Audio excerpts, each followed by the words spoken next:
All recorded knowledge more than 300 years old has been corrupted. The Starfinder Society is recruiting outsiders to unravel the mysteries of what happened. Unlikely heroes must learn to work together to stay alive, where technology and magic exist together among the stars. Dead Sundays, most Sundays at 7 p.m. Only on twitch.tv/Logar the Ogar.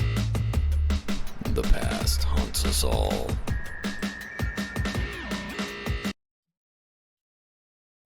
And hello, we're live. Hello, welcome to Dead Sundays.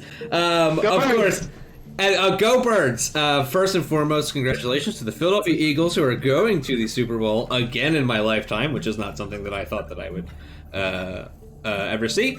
But because the vast majority of our cast is either from Philadelphia or of the Philadelphia persuasion, on that night we will not be having a Dead Sundays because we will all be doing something very important, which is watching the Philadelphia Eagles either dominate the other team or completely choke and go home crying. Eagles. There's only one. We are a city of polar opposites. So, however it goes, it's going to be one of those two things. So, welcome to Dead Sundays. Dead Sundays is a show where we play Starfinder on a Sunday. I am going to give you guys... well, first, I would like all of you to just say your name and your character and what they do so I can check your audio level.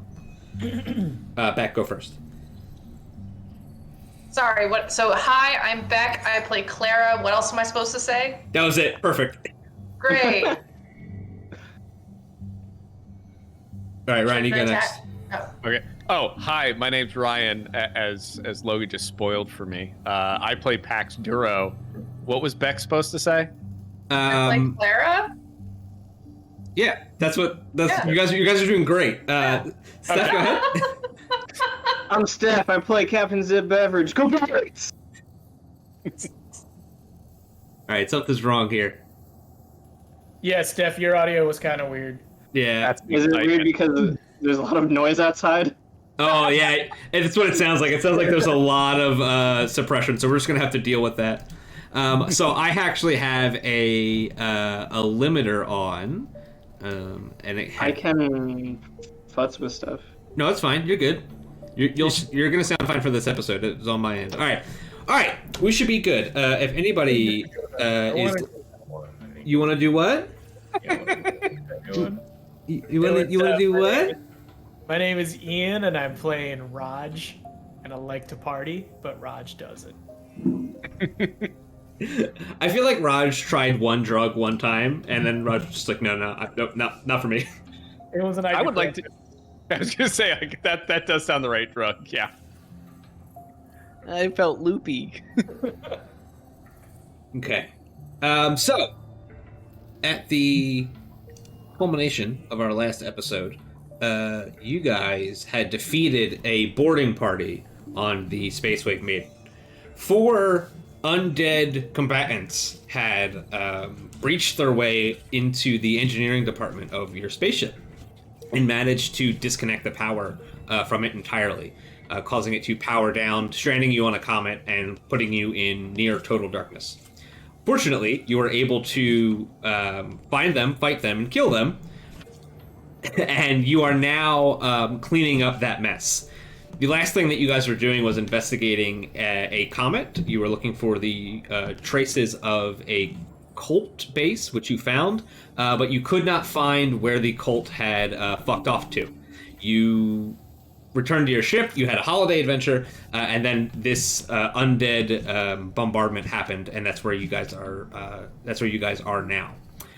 The last thing that happened before you were attacked was the cool, hot space pirate contacted you to let you know that there was somebody fucking around on the back of your ship, and right as she tried to give you that crucial information, what do you know, the call cut out and the power went down, and you guys had to go defend yourselves. So you are now in the mostly in the mess hall and the hallway of the Spacewave Maiden. There are 4 dead, for lack of a better term. The term is destroyed. Undead creatures are destroyed when they are no longer able to sustain their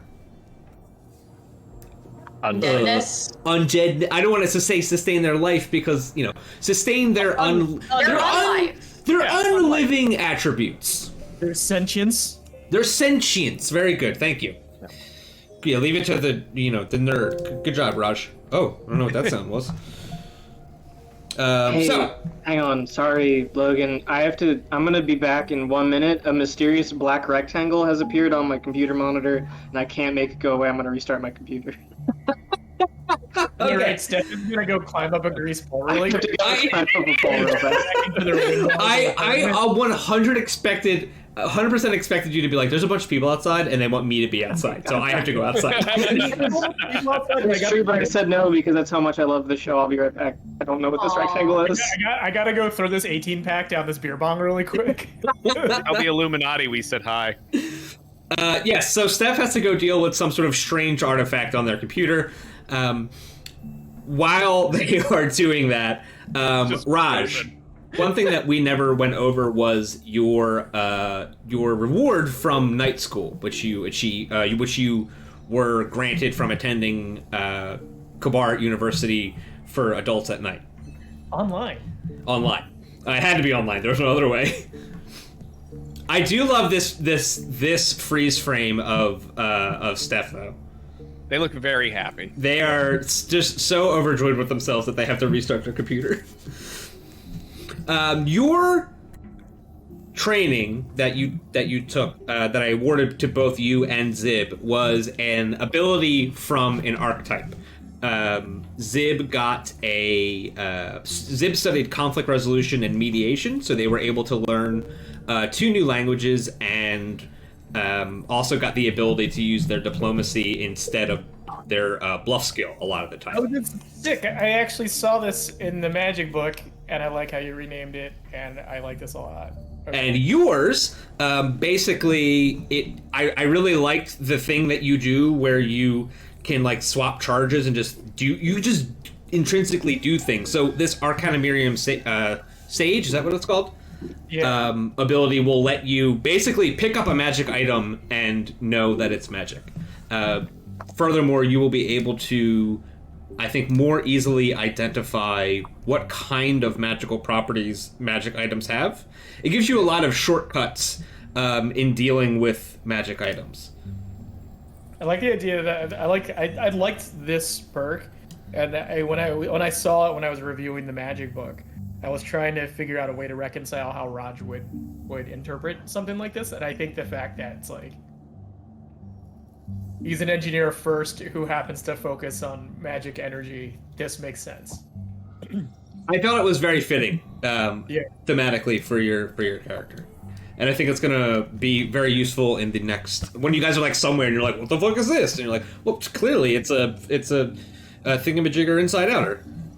Because this kind of goes into my whole thing of like how Raj is, where Raj will look at like PEX tubing that has like power wiring in a ship, and that's the same to him as like the circulatory system of the beverage or like gold lining. A series of tubes. A series of like tubes. Gold plating on like a mystical object so it absorbs magic energy better. It's just how he sees things. So that is your reward that I think we never went over, and I think I mentioned it last game, and you were like, I don't know what you're talking about, and that made me realize that I never actually told you about it. Yeah, this is very cool. Thank you. Hey, listen, you put the work in. You went to school for it. I'm gonna update my space LinkedIn. So you guys are in the mess hall with 4 destroyed undead entities. Raj, when you were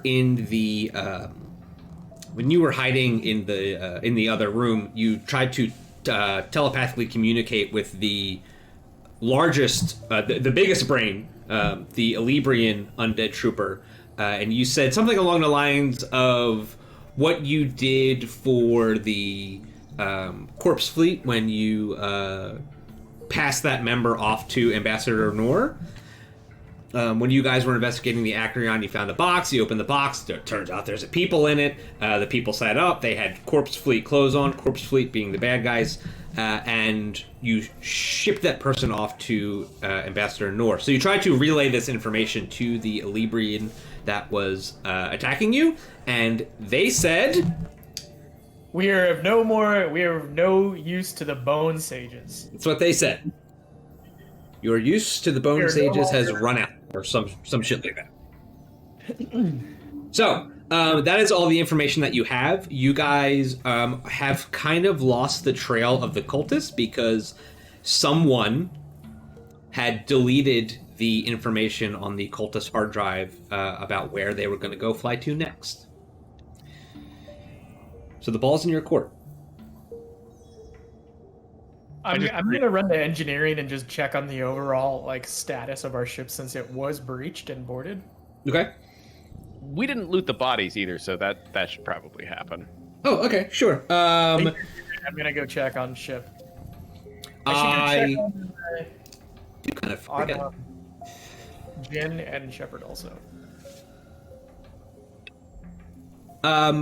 When you get to the engineering and you get to the power core, you find that they used a hatchbreaker device to force their way into the airlock, which wasn't really a big deal because there was no depressurization. That's how they kind of got in easily. As soon as they got in, they used a device to sever the connection between the power supply and the rest of the ship. So there's actually nothing really wrong with it, as much as they just kind of sort of unplugged it. But they did it in such a way that allowed them to do it very quickly and efficiently, which led to their, which they were aided by being, clearly being, some of them being technomancers. Let's see. Yeah, Def, your Mukau was looking right into the camera for a little bit. Okay, so 3 of the guys have this.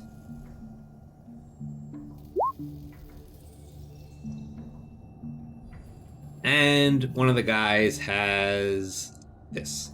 The big guy with the big brain has this. Also, Raj, there is a handout in the handout section that has a list of all the broken equipment that you found in the cultist base. Yeah, why don't you give me that? You should be able to just click it. It should be in your journal. It's called Broken Equipment from Cultists. Oh. I have in there listed the name of the item level, how much it's worth, and how much HP it has, because they're all broken. I think you have to give me access to it because I'm just pulling up a blank screen. Someone needs to grab that armor. That's very, very good. What is that? Skitterhide? Yeah, Skitterhide 2, that's level 9 armor. Oh, fuck, really? Oh, damn, that sucks for me. I didn't know that. Whoops. Ooh, it's broken. That should give you, it should be in your handout section. Yeah, I see it. Man, maybe we should give this to our team captain who so selflessly jumps in front of bullets for us over and over again. They get shot in the butt a lot. Yes, please enjoy your skin suit. Ooh. Yeah, literally, that's what it is. It's Literally, it's literally a skin suit. It's like Silence of the Lambs. Oh god, really? You can Yeah. make it KOTOR captain. Hold on. Oh, I don't have it in the SRD, it looks like. Is this the most contented Togo's been on camera? It looks, I've never seen Togo sit He's like that. vibing. Yeah, I usually. He's vibing. Someone's muted. You're muted, Steph. He was being a huge shit earlier, so this is surprising. Aww. He's sorry. Shit. He's a little piece of shit. He's sorry. Oh yes, you can see his face. He's not sorry. He's sorry. This Look is at Wow. that face. Yeah, that is really, really good armor. Yeah. It's pretty gross. Oh, welcome in. Oh, Jay, really hold on. Shout out to both in the chat. Shout out to both J Rock, who watched like one of our very first episodes. I remember specifically because J Rock was like, "Oh my God, you're doing Dead Sons. You're only gonna do 3 people," and I was like, "Shut up, J Rock. No spoilers. Thank you for watching. Good to see you again." And then of course, Ascone backwards. And Noxley is here as well. Everybody put some Starfinders in the chat. You can find these emotes in that little subscription button. You can also watch ad-free episodes. You can also get a cool little badge next to your name that has some sort of many-sided dice next to it. I didn't know an Ascone backwards. Yeah, I didn't know it was either until we were playing a game together and they said it. That's good. Those are the items that you have gotten. I would recommend that, I guess, one of you takes Skitterhide 2. It is a grotesque form of armor, apparently, but it's also really good. Its armor is made from the harvested hides of the remains of destroyed undead, making it resemble a macabre skin suit. Ossified studs and embellishments reinforce the alchemically treated skin, which is otherwise designed to support corpse fleet agents favoring speed and stealth. Okay, so I'm going to say that if you wear this armor, you are going to be you're going to suffer in diplomacy checks. Yeah. Yeah, that's it's like wearing a people. It's the Dracula armor. Yeah, I don't want this. This is not not on brand. It's not at all. Take Got a it. bonus to intimidation.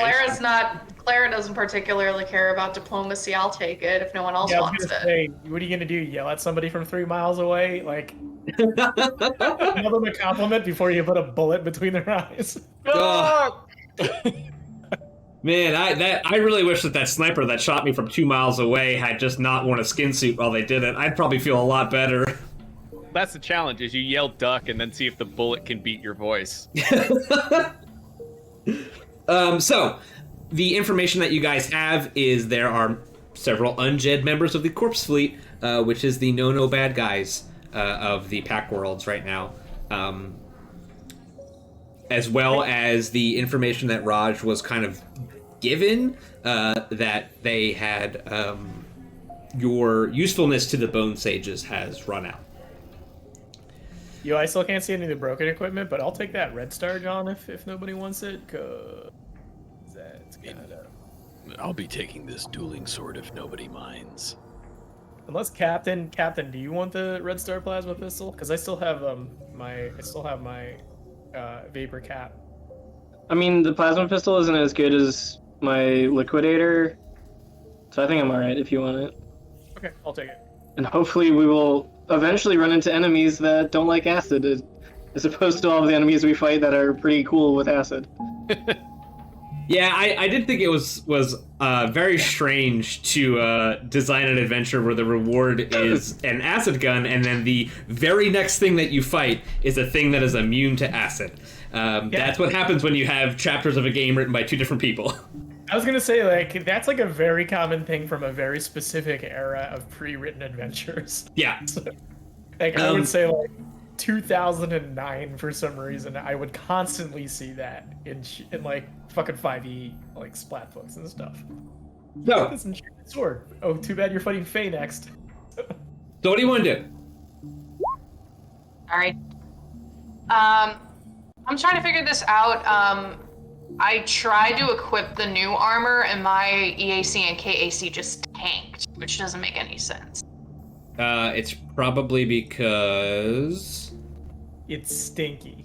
it's stinky. It's stinky people armor. It's level 9. If your sheet would open, I could figure it out. Okay. Let's see. 3-3. It's because you're not getting any bonus. Your equipment is...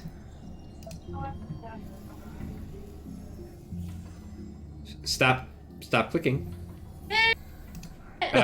No, that's touchy. That's why, because there's no did you drag this from somewhere? Yeah, from the thingy. Really? Where I looked it up, and then I dragged it. Really? Really? I mean, mine didn't. I'm having to figure mine out right now because I dragged mine on and it didn't show up either. So It only seems to work when I don't pop out my character sheet. No, like I was able to transfer it in. It just didn't have any stats or anything. Yeah, it has no stats in it. That's really weird. Beep beep. Okay. Mods. Yeah, see how this mods thing? There should be more stuff in there. So I Yeah. will. What the hell is the? There should be a button. Well, we're just gonna do this.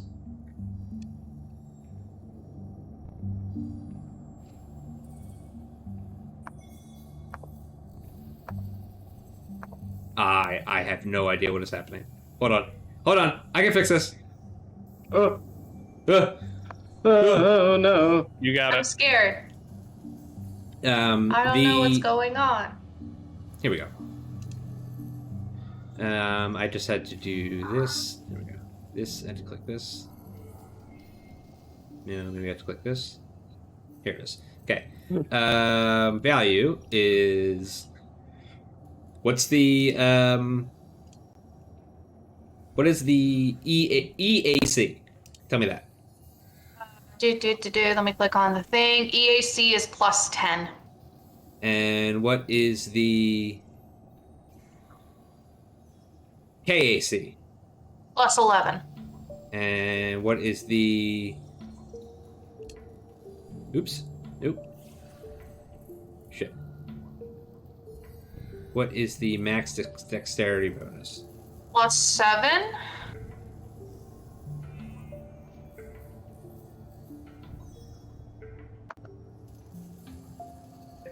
That should be it. Alright. Oh, it has 2 upgrade slots.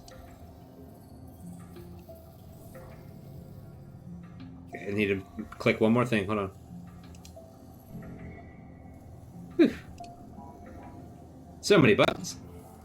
That doesn't seem right. So many buttons. So little Okay. time. All good? Yeah.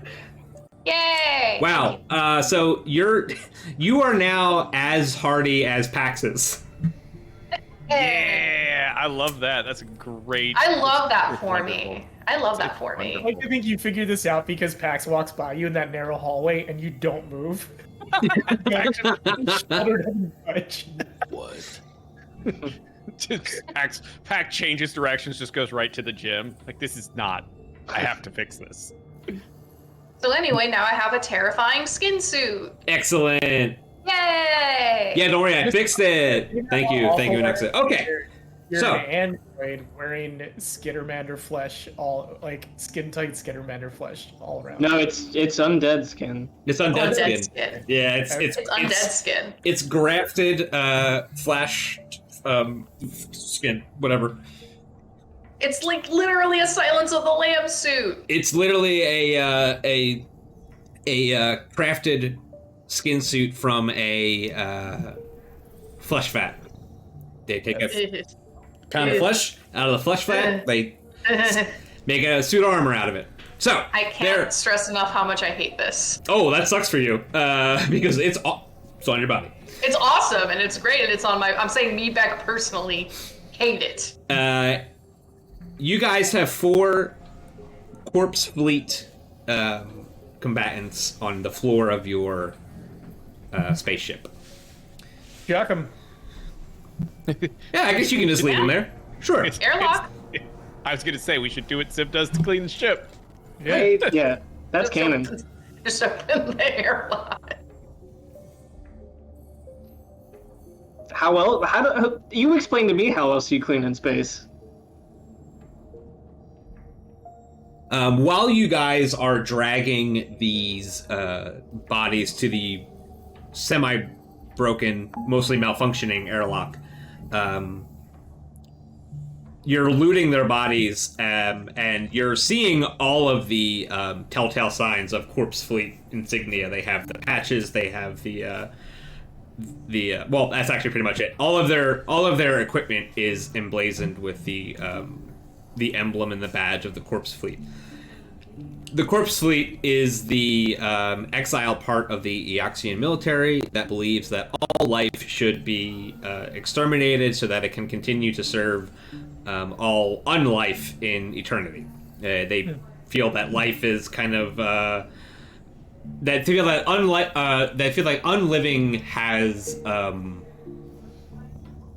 martial prowess, and that it should be demonstrated over the living.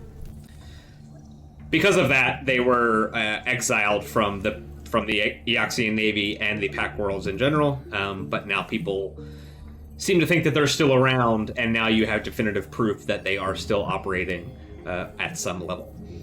While you're doing that, there is a voice over the intercom as you throw out your final dead body, double dead body. It's Ginger Seer, and she says that there is a message waiting for you guys from Chiskisk, who is your Starfinder contact on Absalom Station. A call from Kisses. Mm-hmm. I dropped the legs of the corpse moving. Stomped up to the bridge. You drop the legs, and Pax continues to move it at the same speed because you actually weren't really helping that much. So you guys make your way back to the bridge. The call waiting button is blinking, and there is a frozen image of Chiskisk's Sheeran face on the vid screen.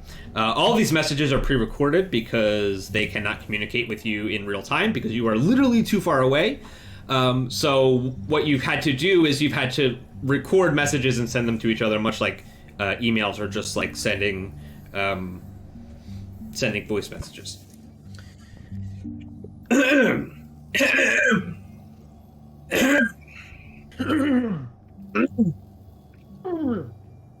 You hit play on the message, and Chiskisk's face starts to move after a Starfinder screen wave. Greetings, my friends. It is a grave matter indeed. The Corpse Fleet seems so intent on keeping you from following the Cult of the Devourer's trail, even to the point of attempting to eliminate you. I presume that they are now searching for the Stellar Degenerator as well. The Corpse Fleet is not to be trifled with, and its schemes perpetually frustrate the Eoxians here on Absalom Station. The Eoxian delegation diligently reports the efforts their planet undertakes to curb the Corpse Fleet's activities, but they never seem to make a dent in the threat. Given your run-ins with the Corpse Fleet of late, I have kept my antennae in the air. My contacts in the Eoxian embassy here on the station have worked with a bureaucrat and historian in Eox's Ministry of Eternal Vigilance named Juanita Trux. She is posted in the city of Orphis and handles reports about Corpse Fleet activity on Eox. According to my contacts, Miss Trux recently received some indications that the fleet's agents are up to something, perhaps recruiting for a big mission or gathering resources. It's unclear. But following any leads that Miss Trux has gathered could very well reveal the Corpse Fleet's plots for the Stellar Degenerator and, if we are lucky, the coordinates where the cultists from the Star Eater Spine fled to. Juanita Trux's office is located in a district of the Orphis called the Splice. I have informed her that you will be arriving soon. I will not misrepresent Eox. It is a dead world, and it will not be comfortable, even for representatives of the Starfinder Society on official business. But Eox is a member of the Pack World, so one can expect a certain amount of civilization. Chiskisk clears their throat with a metallic rasp and continues, I am sure I do not need to remind you, but this mission is of the utmost priority. You must meet Juanita Trux and find the location of this Stellar Degenerator. You must keep it out of the hands of the Corpse Fleet and the Cult of the Devourer. Everything could be at stake. End transmission. And at the end of the transmission, there is a little animation that plays that shows that you have been each awarded 2,500 credits. Sick. Upon completion of your previous mission, and that you are awarded this with intent to keep supplying yourself to find out what is happening with the Stellar Degenerator. Chiskisk has asked you to fly to Eox, a city called Orphis, and meet someone there whose name is Undead. Can you spell that for me again? I sure can. And we got 2,500 credits each? Yes. Okay. Wow, that's a lot of money. The amount of money that you guys get increases exponentially. If you look at the difference between levels of how much credit you're supposed to have when you start a character at that level, it increases a ridiculous amount. It goes from 2,000 to 3,000 to 12 and then 36. By level 15, you're into 150,000.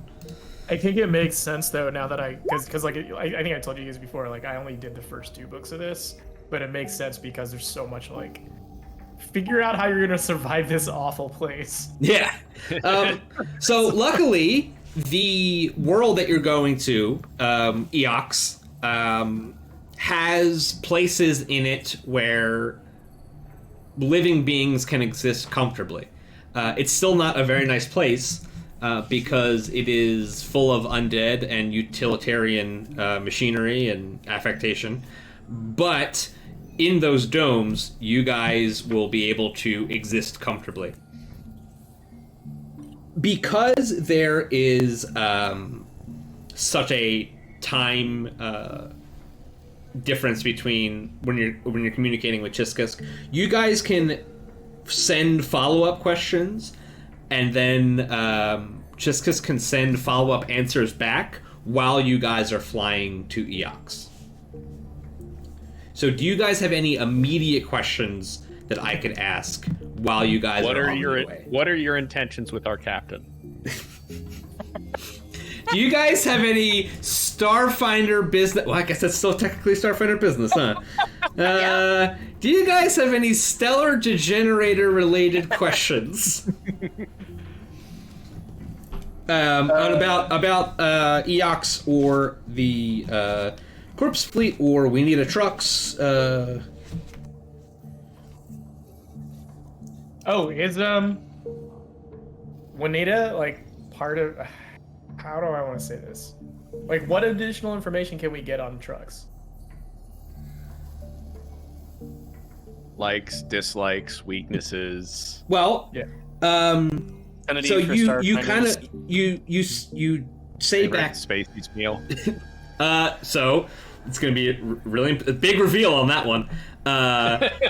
You ask for kind of I guess a dossier of Juanita Trucks.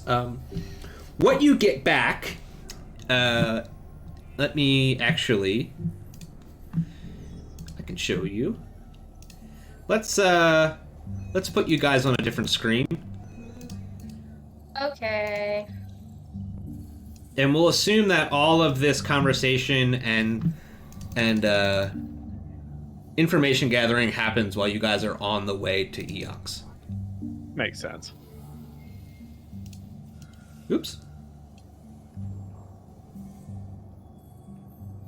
There we go. Okay. This is Eox.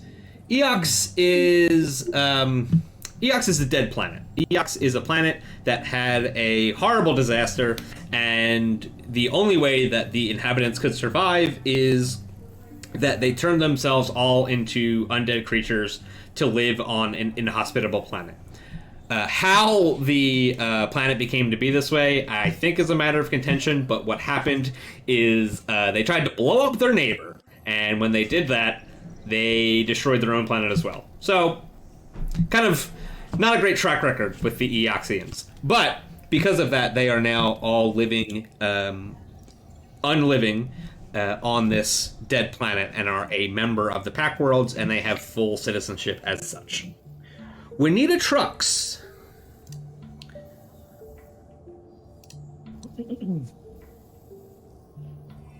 Ugh. Okay. Oh yeah, babe. Yeah. She did. Juanita Trucks fucks.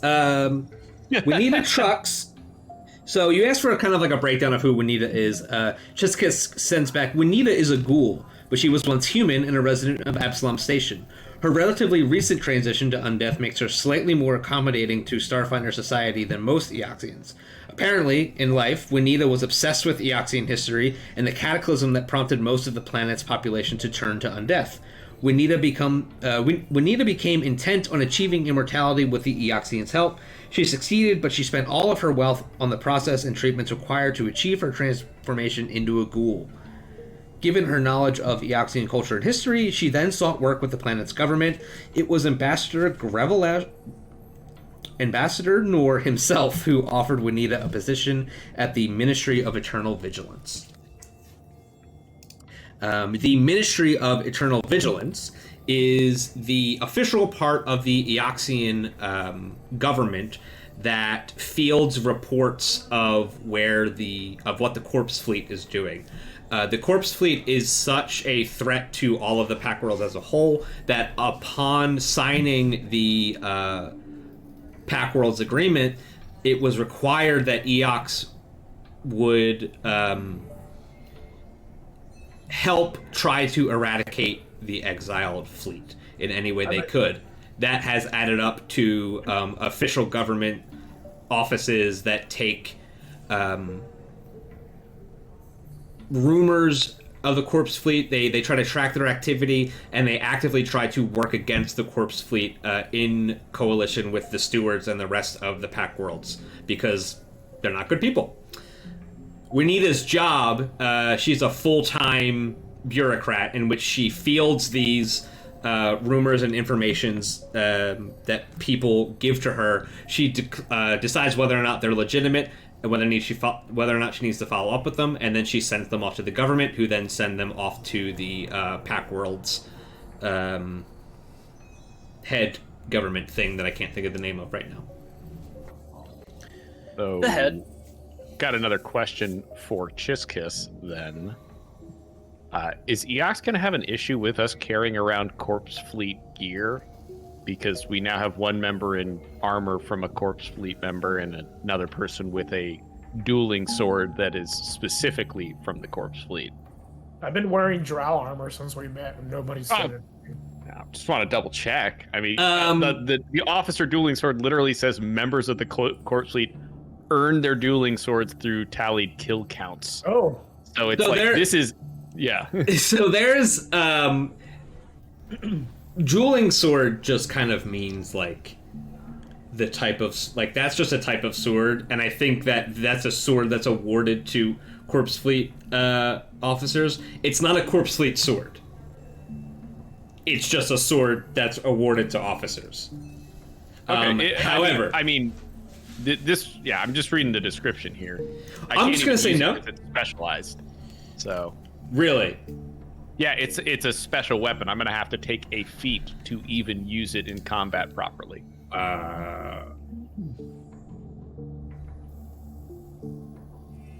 Because it's a dueling sword? Because it's an officer dueling sword. Right, which is a special. It is known as it's a special weapons type. Did not realize that. Yeah. So this thing is crazy if I learn how to use it, but as of right now, it's kind of useless. So the answer is it would be extremely weird for you guys to walk around with things that clearly denote you as being a part of the Corpse Fleet. Number one, because the Corpse Fleet isn't supposed to do that, and number two, because you're alive. So that would be super fucking weird. And Well, I guess I gotta change out of the armor. well, so the armor isn't emblazoned with anything that resembles the Corpse Fleet. And in fact, when you guys were in the cultist base, you remember you found a necrograft. You found a piece of undead flesh. So it wouldn't really be that weird to go to Eox with a flesh suit. Okay, it doesn't have like a big Corpse Fleet, like, doesn't have like badge on the side or anything? We'll just say no. It's just a skin suit. Got it. Just your regular old generic brand skin Run of suit. the mill level 9 skin Off the suit. rack flesh suit. Great value flesh suit. You can find them at flesh dealers all over the place. So in that vein, Chiskisk follows up with the information that where you guys are going, you will see and smell things that you have never seen or smelled before. The Ministry of Eternal Vigilance is quite close to the flesh factories of Orphis. So you guys will see firsthand where things like your new flesh suit were made. Were grown and then made. Well, grown and then enchanted and then made. And you see like Chiskisk do like a little like shiver on their whole body. Fortitude checks. Yeah. Just vomiting everywhere. Resetting the big board that says day since Zib vomit to 0. Based on all that information, that dueling sword's not staying on the ship, but it's also not going to sit on my hip. That's going in the backpack. Okay, that's totally fine. One of you also has the glove of storing. I don't remember which one of you took that. So it can go in there. It can go in your fanny pack. I don't know. I was gonna say, yeah, it's going in the fanny pack. It's the Starfinder fanny pack. Alright, I thought you took that. So do you guys have any more questions for Chiskisk about literally anything? So she's a career bureaucrat, probably just more interested in just getting, like, closing the paperwork on this. We ask if we can perpetrate violence if necessary, or do we have to do this peacefully? My experience working in academia, they usually just don't care. It's just a matter of getting it done. And we got me. It's gonna go peacefully. I know these bureaucrat types. Yeah, I don't think you need an answer from Chiskisk for that. That's... You got it. You guys It's gonna be fine. It's gonna be fine. It's all autographs and handshakes. Smile and wave. It's not an international incident if it's interplanetary, but we're going to cause something bad. Intergalactic planetary. Yes. So, if you don't have any more, oh wait, fuck. Any idea? Here it is. Let me scroll down and find a new sound set.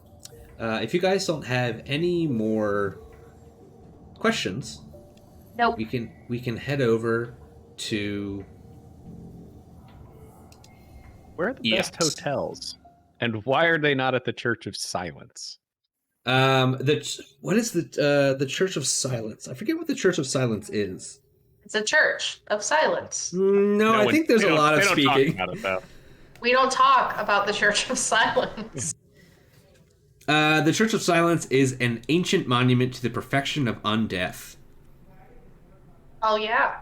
That's pretty cool. Oh, it is overseen... Okay, hold on. It's the Church of Silence. It is overseen by the Conclave of Whispers. Hell yeah. That feels like a must visit. Hold on. The Conclave of Whiskers... That's the cat campaign near the Church of The Silence. Conclave of Whispers specifically does not include any members of the Eternal Convocation. Go Okay. on. What the fuck does that mean? There's a It's very important to know, though. there's a travel guide for Eox in the back of this book, and a lot of it is just that shit like that over and over again. I love that. Okay. Can we get a copy of the pamphlet? I might be able to find it for you. Visit beautiful Eox. Yeah, I was gonna say I would love to do this as a bunch of tourists of cameras and like really high white socks and like Merrill shoes. Eox, dead set on adventure. That's good. Yeah. Good. Places like the Necroforge, Urban, and Pack Fort when you visit Eox. Try to get that one, okay.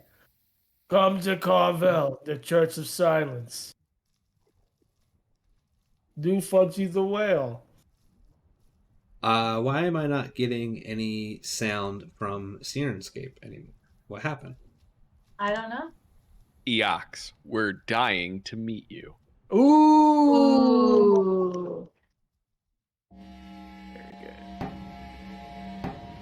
Spooky. Creepy. Okay. So you guys are in the Spacewave Maiden traveling towards Eox. Turn this off because this is a loud thing that I don't like. Okay. Are we getting sounds? What is happening? Okay. You said you were turning it off. No, I was changing. It should kick off in a minute. There we go. Those are the sounds of airlocks opening and closing. They're very annoying. I don't like them. Why are the airlocks broken? They're not broken packs. It's a recording. I like how the idea that they don't make any sound. It's just a recording of a door opening. Yeah. Okay. Arriving on Eox.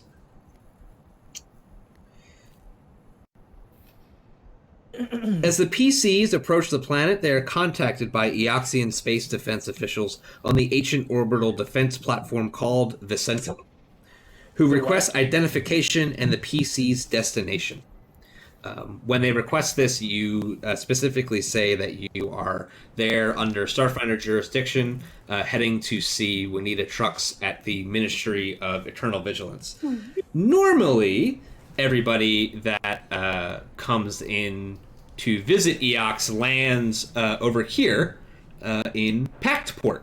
Pactport is probably is the biggest domed city on Eox and has the largest living population. But you guys are going somewhere else. You are going over to the left here to Orphis, where the office of the ministry is, as well as an area called the Splice, which is where you guys will be staying for a little bit. What's this place like?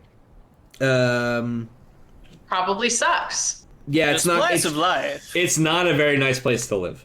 The PC's contact, Juanita Trucks, can be found at the Ministry of Eternal Vigilance in a sector of Orphis called the Splice. So you guys, when you're coming down from being in orbit around Eox, you've landed on planets before, and usually what happens is you have to go through some sort of atmospheric resistance before you get to the planet. Eox doesn't have an atmosphere. It was burned and ripped away in their cataclysm. So it's a very uneventful descent to the surface as you just fly to where you're going. You land at the Orphis. Right in. You just slip right in there. You land at the small spaceport in Orphis, which is right next to the area called the Splice. Orphis is one of Eox's great necropoli, but the Splice is one of the city's most unappealing districts. Largely industrial and utilitarian, the Splice is home. Can you guys imagine that Shepard is the one reading this as you guys are descending into? He's giving you the dossier. Yeah. Let me kick back in the Shepard voice. Largely industrial and utilitarian, the Splice is home to several necrograph factories, which lay the unpleasant reality of this technology's fabrication bare. These factories are large, dirty, and unsightly. Most of the fusion of undead flesh and technology required to create necrographs takes place inside these factories, but other rather morbid processes also happen on these facilities' open-air grounds. This includes the cultivation of mass amounts of vat-grown, genetically synthesized living flesh, as well as the transportation of this unpleasant crop via flesh elevators up into the factories. Someone got paid a bunch of money to write the word flesh elevator. So, is that elevator for the flesh, or is Yes. the elevator also flesh? Nope, the elevator is for the flesh. It takes the flesh from the vat, takes it up the elevator, and then it dumps it into the fabrication place. Long Beyond- live the new flesh. Beyond the necrograph factories, the Splice is also home to rows of slum-like abodes where some of Orpheus's poorest and politically disfavored citizens live, including those few living species who have agreed to work for the Eoxians, often in the nearby necrograph factories, in exchange for the gift of undeath once their mortal forms have weakened. Of course, where there's population, there are also businesses to serve the residents, and the Splice is no different. However, local law enforcement rarely turns its attention toward the Hardscrabble district, so many of the Splice's business proprietors are shady, even by Eoxian standards. Visitors are uncommon in the Splice, and amenities for the living are scarce enough to be nearly non-existent. Shepard is delighted to give you all of this travel information, as you are sort of like... Did you pull this all straight from the tourism website? Because you really just make it sound like a wonderful place. I don't remember anyone asking Shepard to tell us anything. Is that just an automatic function? Does he do that every time we visit a planet? Yeah, it actually, so it says in the core rulebook that when you get to a new planet, you can like automatically download their internet. So I assume that Shepard just, as soon as he was in range, just the internet. downloading the internet, like whatever their internet is. He really was reading from the tourism website. He really was reading from the... And honestly, for a lot of like undead folks, sounds pretty great. Hell yeah. Hell yeah. Sounds pretty great. Fuck yeah. Surf's up, maybe let's do it. Are there ever any like logistical accidents in these like flesh pits where like a truck with flesh smashes into another truck with flesh? Oh, you got your flesh in my... Oh, you got your peanut butter in my chocolate. You got your chocolate in my peanut butter.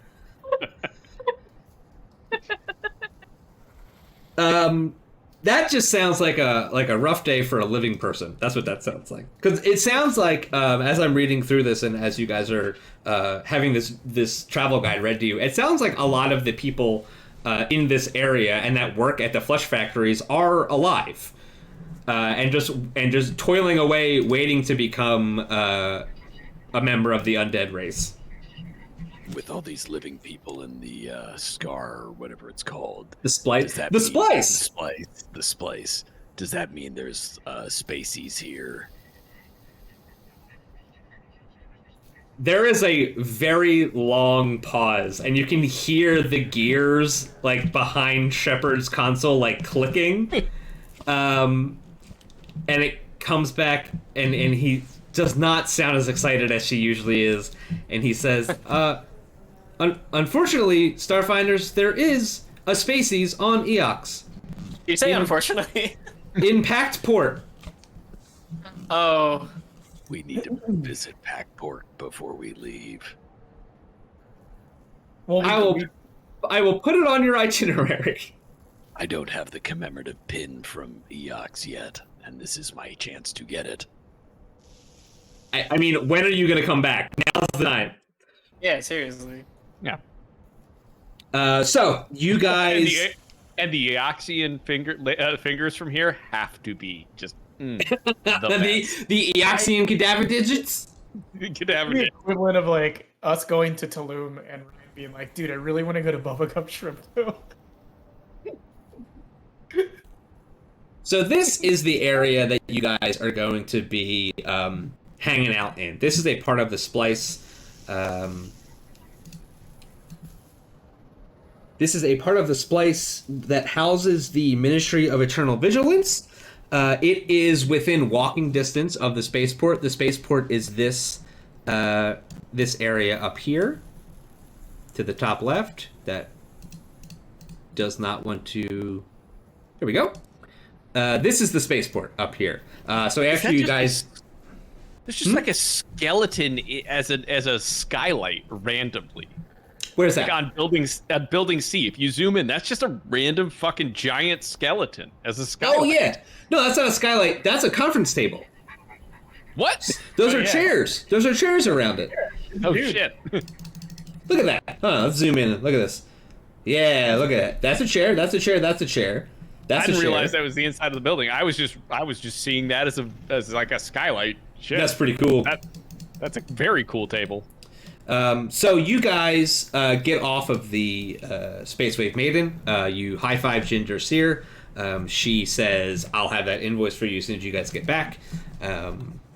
You You hear her turn to Shepard and say, where do we keep the printer ink? The door closes, and you guys are officially landed on Eox. The area that you are in is a completely safe environment for you as far as atmospheric pressure, breathable air, etc. It stinks. It is the worst smell that you have ever smelled without immediately throwing up. The smell that you're smelling is the open air flesh vats in the flesh factory very close to where you are. It's that scene from 2001. Pax just turns on his environmental suit and puts the helmet on or whatever covers his face.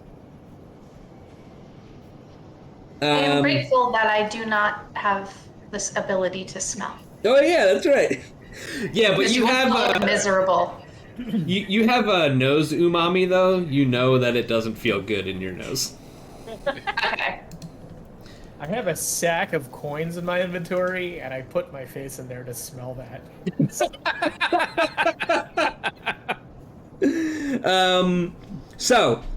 While the PCs are adventuring on Eox, it's important to keep a couple of key environmental concerns in mind.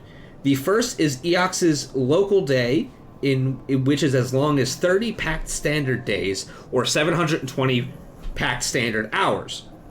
Like the rest of the pack worlds, Eox defaults to the 24-hour pack standard, which makes timekeeping easy and universal, but for the likely duration of the PC stay, Eox will be in its 15-day long night, which means darkness or dim light anywhere that doesn't have artificial illumination. So, for the next week and a half, Eox is in total darkness. Eox is Vegas. Because you guys are so far from the sun, and the planet spins in such a way that it has a 15-day night. But it still adheres to the time standard of 24 hours. Which means that things still keep a standard business hours and stuff. What are standard business hours on a planet where... Wait. Do Eoxians need to sleep? Like they're undead. Do they sleep? No. So Undead. What would a standard business day be for people who don't sleep? Like you have to serve them all 24 hours. Probably like how they do it on the Enterprise, where you're just in shifts. Yeah. Oh, that makes sense. Yeah. So like there's a shift where like it's lightly staffed because that's when most people don't work. Yeah. It's 6 to 800, 1800 each day. That's the work. That's the work hour. Holy shit. Because a lot of the employees are alive, so they do need to sleep at some point. But most of them are also dead, so they don't need to sleep. So it's how much can they get done. But that's what it says normal business hours are. But that's not going to come up too much. It was just something that I just love the fact that Starfinder's books say that. Yeah. So, the place that you're supposed to go after you get off the, after you get out of the docking bay, is Building C. You're pretty much immediately directed towards the building that houses the Ministry of Eternal Vigilance. Excuse me. However, there are a couple of other places that you can visit after that. I would suggest that you go there first because you are in a very strange place. I mean, I'll just go wherever Zip goes. Is there are there people sleeping on the street? Are we talking like a downtown area with homeless, or is it just, I don't know, super clean because this is close to the spaceport? Neither of those things. It is in a dirty industrial area, but there is no homeless people. Okay. Is that just because the Eoxians have good social programs? We're gonna say that that's the official reason is that you can't really be homeless if you're undead because you just are you're just there. homeless people are a natural resource for the flesh pit. Yeah. Oh my god. That is. Oh my god. That is. Yep. Yeah, They would pretty. Captain, because there is data here, shouldn't you be doing some sort of live stream, walking through the streets of? I don't know. Kind of a bummer. I don't know. What's up, man? Yeah, what is the Venn diagram of my audience that is goth? Roll a d100. And divided by 2. That is the percent of goths. So are rebellious Eoxian teenagers like super into pop culture? Like they just wear bright colors all the time? Do they go to church? That's what it is. They all go to church. Well, yeah, they go to the Church of Silence. Yeah.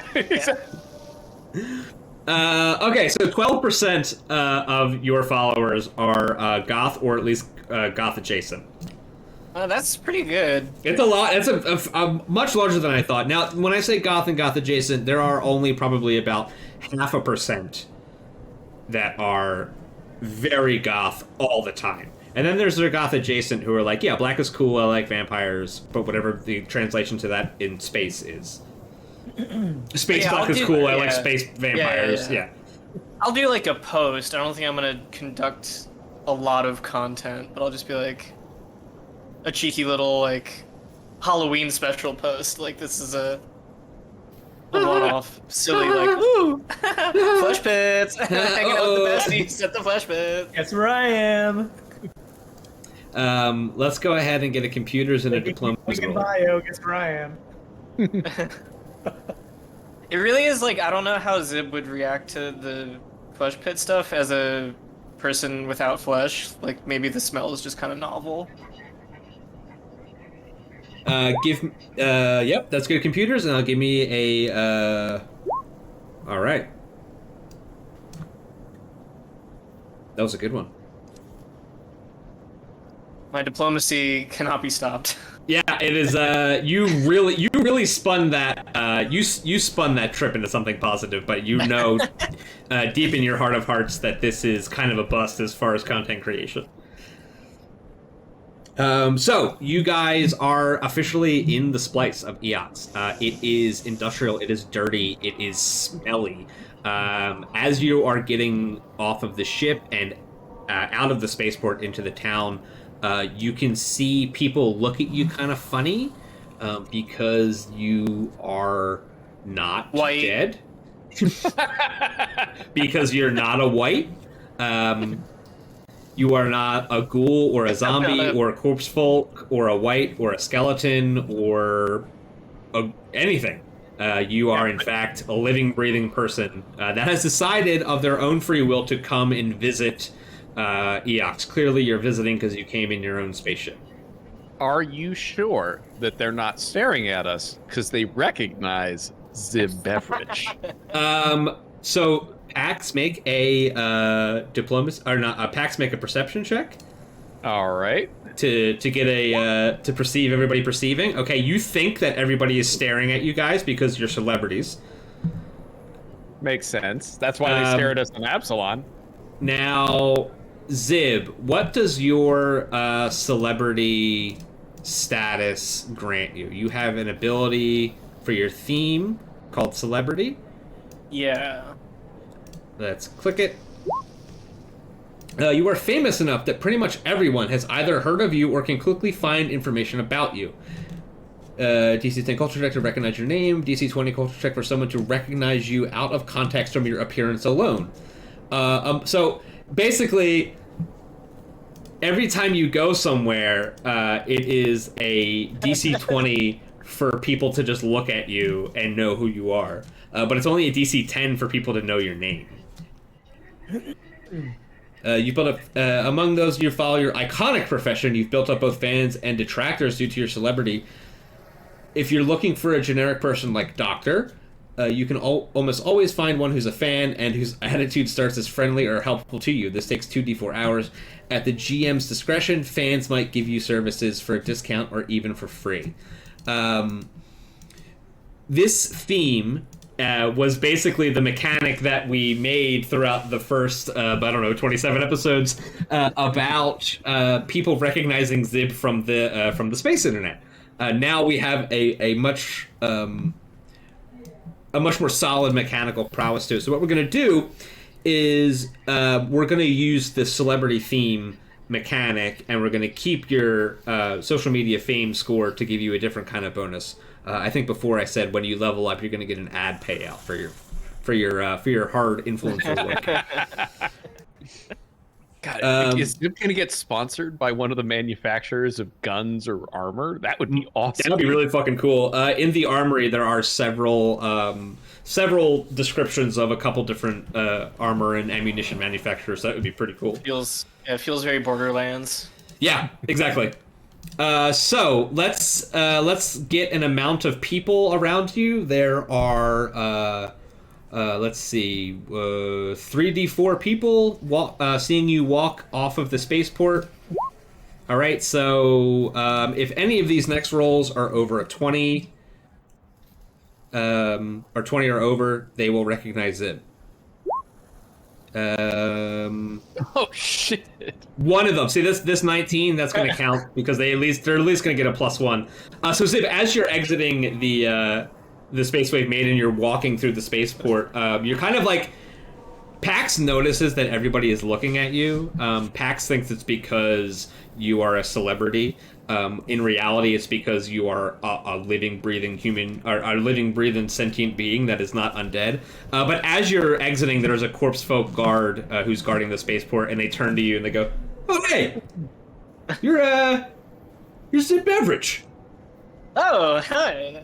Nice to meet you. Why are you here?"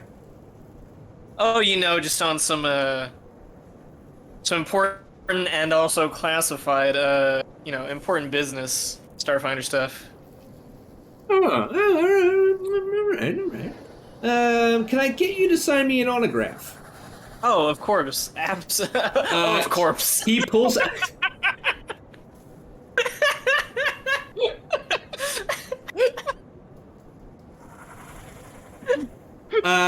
So undead people don't need to breathe, but he takes in the sharpest breath of air in reaction to that pun, and he pulls out a marker and he wants you to sign his rifle. Oh, sick. And he says, "Can you put 'I never miss' on it?" Yeah, I sign his rifle, never miss, and I talk up how excited I am to be on his homeworld. Eox seems like a beautiful planet. Yeah, it's so he's a bone trooper, much like the one that you fought before. There's corpse fleet and non-corpse fleet bone troopers. So you're standing there having this conversation with him, and he's like, yeah, it's a really cool place to be, I guess, if you're not alive, but you're alive, so that's like super weird. Why are you here? Again, can't really go into details, but it's like a work trip. It's a lot of. It's not even that interesting. He leans in and he's like, "Is it corpse fleet?" And this dude would have seen the posts. He's like, "Is it corpse fleet stuff?" It might be. Whoa! Can't confirm or deny, man. And dab, like high five. Yeah. You guys high five 7 times in a row. You create your own secret handshake, and he's like, "All right, man. All right, yeah. So in case you needed to know, the Ministry of Eternal Vigilance, where they gather all of Corpse Fleet reports, not that you would need that, is down there around the corner." Oh, sick! Thank you, man. And really appreciate you. He points to this, and he's like, "This is great. I can't wait to show all of the other I call them bonies because they're like bone homies, so I call them bonies. I can't wait to show my other bonies this guy. This is gonna be really cool, man. They're gonna make fun of me, but it's like totally cool. Yeah. Word. Yeah, have a good one. Take care of yourself. And he's like, you can see him now. He's like standing there just beaming. But like he doesn't have a face or facial expressions because he's a skeleton man. Somehow Just mouth open. the eye socket. Just jaw unhinged. Yeah. Oh, we didn't get his name. Shit. doesn't matter. My name's not important. Don't worry about it. Spoken like a real celebrity. It's actually Sans Undertale. So this is this area right here, building C, is the Ministry of Eternal Vigilance. As you are walking down Bare Knuckle Way, it makes a left into Carpal Spur Street, which is where the Ministry of Eternal Vigilance is.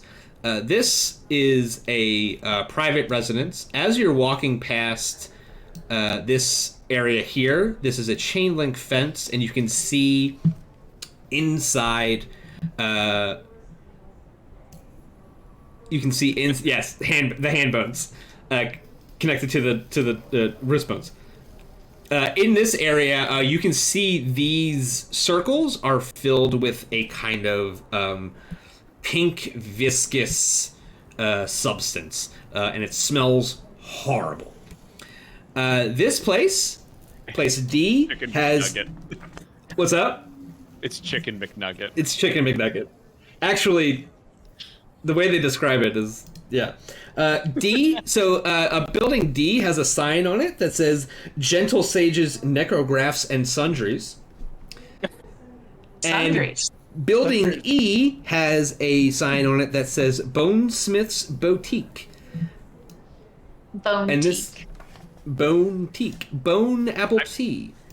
I love the fact that they just really lean into the bone theme. Oh yeah, they all do. And this is the Ministry of Eternal Vigilance, building C. So whatever one you guys want to check out first. Let's go to Sundries first. That's my suggestion.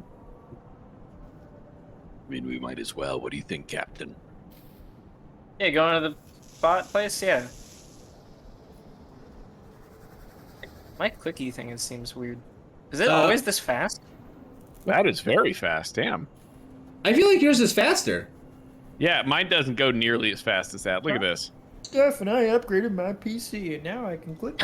I'm Roll20 wouldn't open in Firefox, so I'm in Microsoft Edge. Ooh. Well, see, that's what it is you have the Edge. So we're I was like, oh my gosh, we have somebody using it, and they're having They can't keep the tubes connected because they're so excited that somebody is actually using it that they can't perform their job.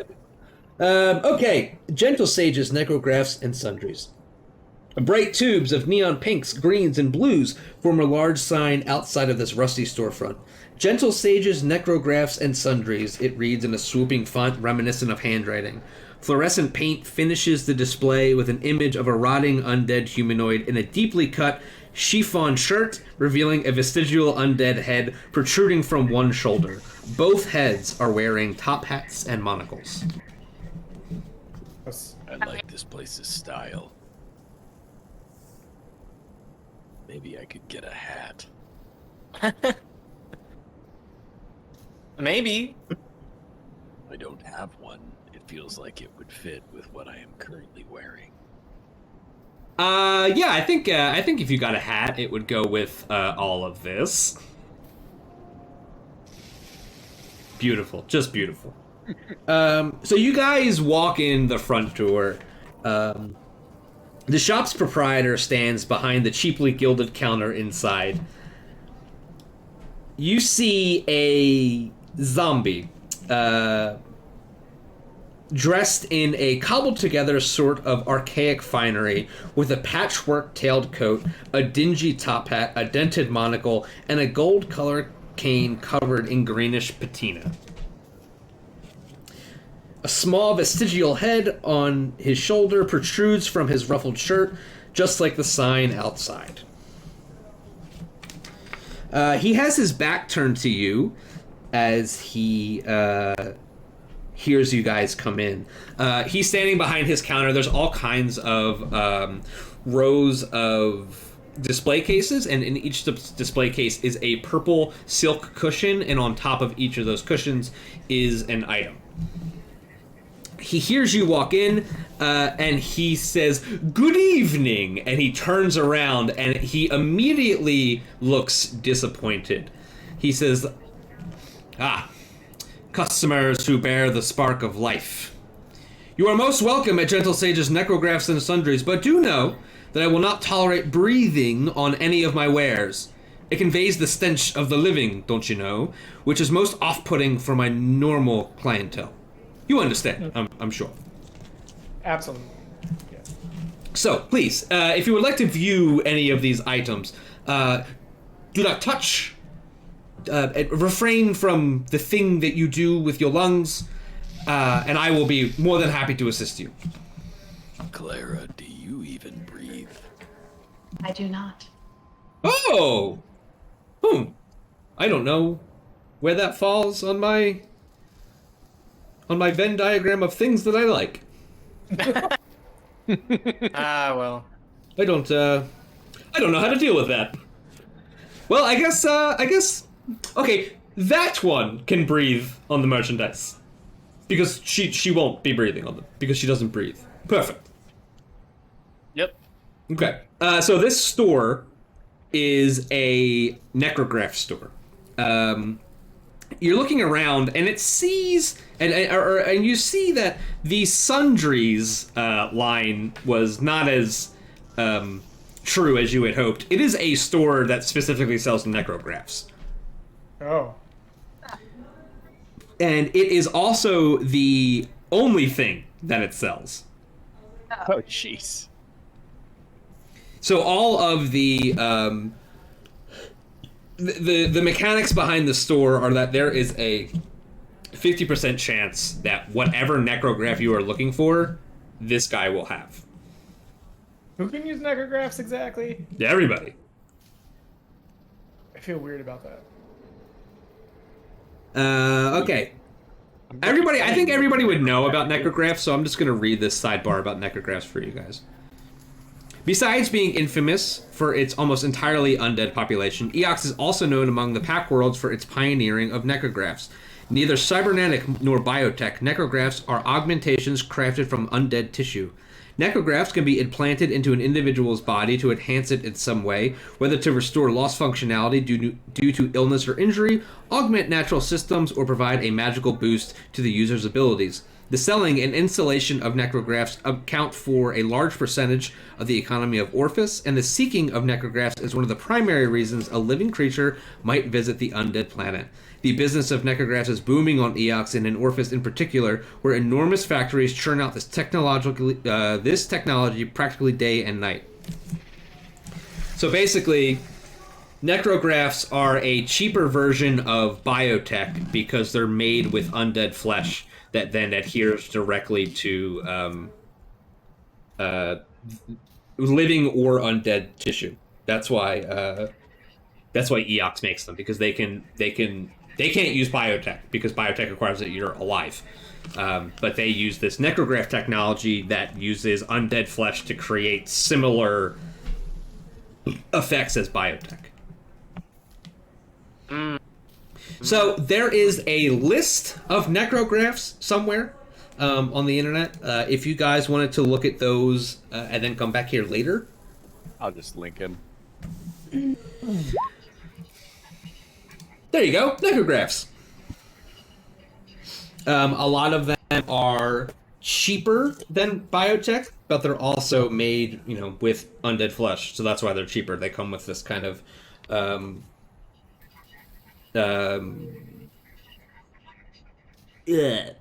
that's what they come with. So you they're just as good, but you. Basic. That's the way that I read the description. Is that 100% yes. Some of these are gross. Some of them are gross. I mean, the bone blade sounds fucking awesome. Like, I'm effectively Wolverine or Baraka. You can buy fucked up lungs. You can just buy fucked up lungs.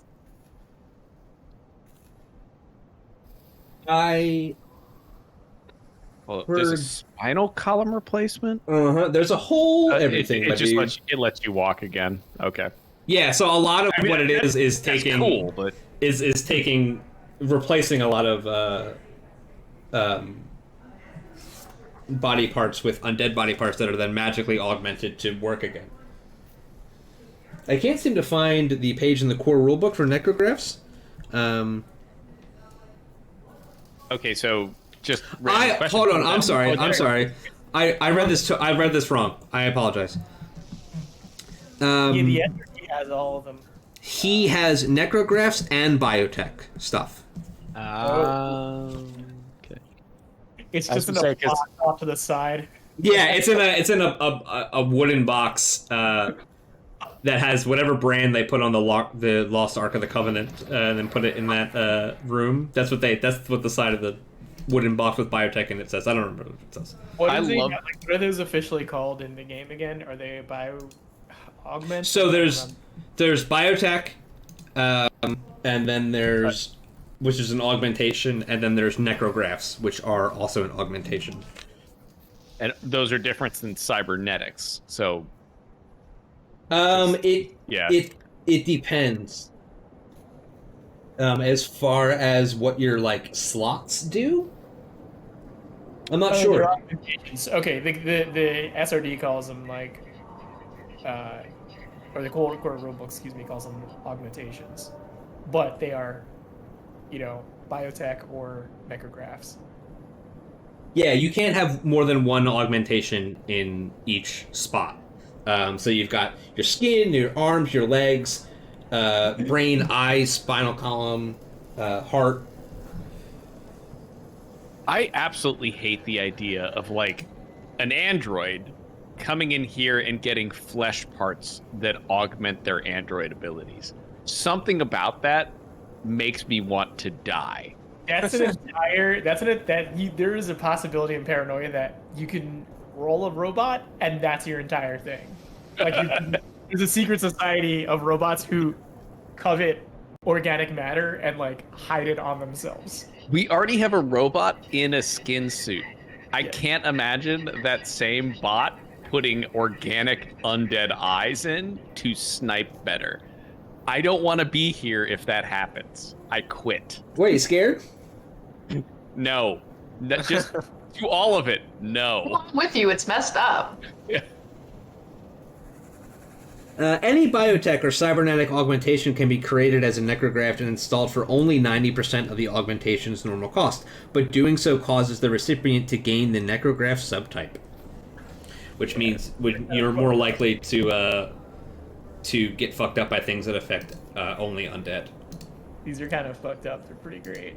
Yeah, some of them are. Yeah, so you can get. It says, according to the book, that you can get any cybernetic or biotech upgrade or augment as a necrograph for 90% of the price. You can also only put one augmentation in each body part, and the list of. I wonder if there's more now, because the list that they gave me in graphs. Yeah, that's about as much as I have. Shuffling feet? What's shuffling feet? Makes you dance good. You can spend one resolve point to become temporarily invisible for 1 minute. Glass skin. That's great. How much is that? Ugh. Ugh. So I will let you guys look over that, and we can come back to that. The sale of necrographs to you guys. He's the fancy zombie sees you guys looking over all of his stuff, and every time you guys get close, he makes sure that he puts his cane in between you and the product and like pushes you back a little bit, which is good because as soon as you get close, you start to retch a little bit every time. You always think you want to look more closely, but he is there guarding you so that you don't get too close to breathe on it and or vomit. That's fair. Unfortunately, there are no sundries here because the undead don't eat. Captain, I'm gonna go wait outside. There's Yeah, nothing this in here that I need. this bites. I'm gone. I don't like the shopkeep attitude. or the lack of sundries. It's all bad. Raj, you have fun. Scream if you need us. 1 star on Yelp. I do Nice that Yelp. thing where I'm like, I exhale through my nose, because that's what okay, and then like hold my nose and take a deep breath away from like towards the neglected box of biotech and cybernetics. As I look at that, there is something called adaptive biochains, Clara, that I think you might be interested in. Where is that? Because I'm just only looking at the necrograph. Go to biotech, and it's called adaptive. Oh. Yeah, What was it called again? adaptive biochains.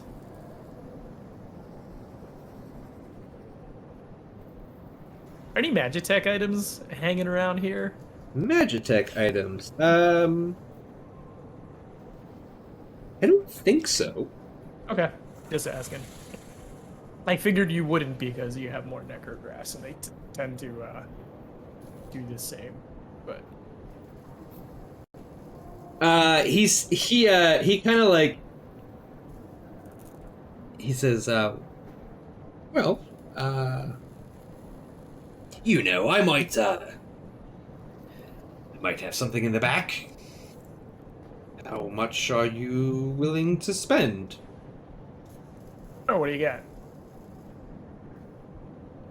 I may or may not have a very small, wriggly-like worm in a jar. That if I were to give this to you, it would force its way through your ear canal and bind itself to your brainstem. This I'm sounds out. I'm leaving. Goodbye. terrible. That actually sounds terrible. What's this? Oh shit! I took away from it. This symbiote would then increase one of your abilities by a factor of. He counts his fingers. You notice he has an extra finger, just kind of grafted on there. It would be an increase of something, say like +4 to one of your natural abilities. And he is talking, of course, about a Mark II personal upgrade. Where's that? It is in equipment. It is after everything else. He has a synergizing symbiote. You would have to purchase the Mark II version because you already have an ability crystal for intelligence. But he says, I have several of these small, wriggly creatures. A little too rich for my blood. You got anything? I think Zib was talking about these. Do you got any slime lashes? Huh? What? I just looked it up on the SRD, and it's What is Oh God! Please it get a called? slime lash. it's literally the fucking toy that's like the hand, and you flick it out. Pinky hand? I love it. Is it a necrograph or a biotech? It's a biotech, and it's slime lashes were developed to help the technicians retrieve tools that drift out of reach without needing to uncouple and risk. Oh, it's a slap hand. Yeah, it's a slap. So there is a 50%. There's a 50% chance that he has a slap hand. Below 50 is no. Above 50 is yes. He does not have a slap hand. Damn. Aww. No, I'm fresh out of slap hands. I figured they'd probably be they'd be pretty popular here because you have a lot of like engineers and technicians working in these flesh pits. So Yes, and most of them are living, so they would need assistance. yeah, it's That would make guys, sense. It's basically permanent mage hand that's just stuck to your hand, and you can just throw it out. So He makes like a very distasteful face and reaction to the idea of performing a necrograft or a biotech graft on a living person.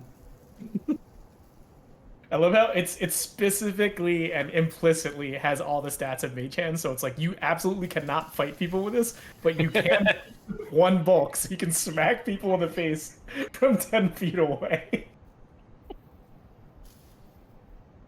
It's so stupid.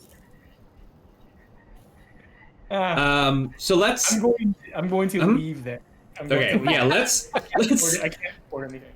Let's progress the plot. Let's table the necrograph and biotech conversation for later. You guys are going to be on Eox for a while.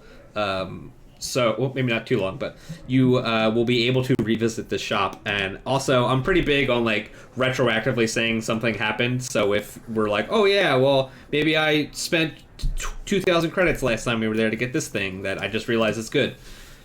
That would be okay. There's plenty of time for you to do that. Raj, you walk out, and the gentle sage says, "Au revoir, living thing. I will disinfect or reinfect, or I'm not sure the proper term. Whatever you breathed on, I will see you. Hopefully never. Goodbye." I don't know what the greeting is or the salutations are in Eox, so I just kind of like do every goodbye kind of thing that I know that as I walk out. Most of those were shameful. Good day. And you guys are back out on Carpel Spur Street, right in front of the Gentle Sage's sundries, and right next to the Ministry of Eternal Vigilance. When you're coming from the black, you want a place that reminds you of home. You want traditional foods like our Eoxians cadaver digits, fresh fried every cycle, or tacos made the Spathany way, flavored with real asteroid sauce. With quality finding up with a syndicate, but at prices any corporate collar can afford. So after you dock, head over to the Eye. We're open all cycle, every cycle, ready to treat you like family, hive mind, or brood clutch. Spacies, you're gonna like the food you eat from the restaurant that I own. Hey, thanks for watching Dead Sundays. You can watch the rest of this adventure in part 2, and you can catch us live on Sundays at 7 p.m. Eastern only on twitch.tv/Logar the Thank you, OBS, for your service towards the streaming community. Please check out and donate to the OBS Project's Patreon. OBS is a free broadcasting software that I've been using for years and wouldn't want to use anything else. Thank you to Sirenscape, who allows us to use their dynamic sound generator to provide the background music and sound effects that you're hopefully enjoying right now. Sirenscape is a wonderful program with a ton of pre-crafted and IP-specific soundscapes available for a monthly subscription to make your tabletop games sound as epic as they play. Thank you to Roll20, a web-based tabletop RPG client allowing users around the world to play tabletop games together as if they were in the same room.